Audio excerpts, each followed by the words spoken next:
কোরবানির গোশত বন্টনের ক্ষেত্রে সহজ কথা হইল, একদম সহজ হিসাব, যে আপনার গোশত 4 ভাগ 3 ভাগ লইয়া কথা না। কথা হইল যে এই গোশত থেকে স্বাভাবিকভাবে মুস্তাহাব উত্তম 3 ভাগ করা। আমি যা পাইলাম গোশত, তা 1 ভাগ নিজের, 1 ভাগ গরিব দুঃখী, আর 1 ভাগ হলো আত্মীয় স্বজন, হ্যাঁ এদের। কিন্তু কেউ এটার মধ্যে ইচ্ছে করলে কম বেশ করতে পারে, এটা না জায়েজ না। কথা বুঝেন? আমি গরিবের জন্য একটু বেশি দিলাম, নিজের জন্য একটু কম রাখলাম, অথবা আমি নিজের জন্যই, আমার ফ্যামিলি একটু বড়, 12-14 জন 10 জন মানুষ আমার ঘরে, তা আমি আমার জন্য একটু বেশি রাখলাম, গরিবের জন্য আত্মীয় স্বজনের জন্য একটু কমাইলাম, এত সমস্যা। এটা আপনার দিলের মহব্বত হিসাবে বন্টন। হ্যাঁ, বুজুর্গরা সহজের জন্য আল্লাহওয়ালারা এটাকে বলে দিছেন যে আপনি আপনার গোশতটাকে 3টা ভাগ করে দিন, কিন্তু 3 ভাগের থেকে 1 সুতা কম বেশ হইতে পারবে না, এটা কথাটা বুঝছেননি? কম বেশ কি হইতে পারবে? হইতে পারবে। এখানে একবারে পাল্লি মাইপা না, ওই শরিকদারের গোশত কি হইতে হবে? সমান হইতে হবে।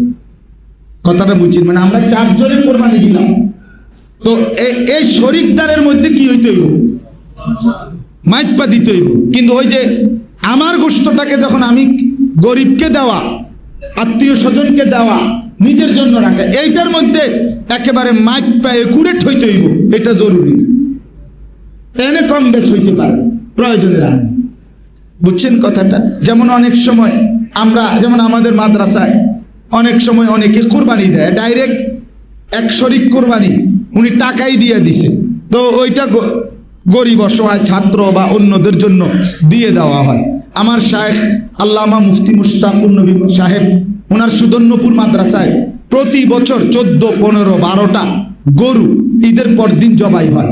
এগুলা মানুষের শরিক হয়, 20,000 টাকা করে এই বছর শরিক, অর্থাৎ ওইখানে 7-20 1,40,000 টাকা দিয়ে একটা গরু কিনে এটা গরিব দুঃখীকে দেয়। উনি ওই 1 শরিক কোরবানি দিছেই এই নিয়তে যে আল্লাহর রাস্তায় দিয়ে দিছে। কথা বুঝছেন?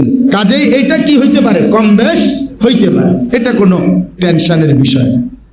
তা আপনারা আপনাদের মহব্বতে নিজেরা নিজেদের প্রয়োজন, বাকি গরিব দুঃখীকে অবশ্যই দেওয়া উচিত, আত্মীয় স্বজনকেও মেহমানদারি করানো উচিত, নিজেরাও খাওয়ানো উচিত। আল্লাহ তাআলা আমাদেরকে তৌফিক দান করেন।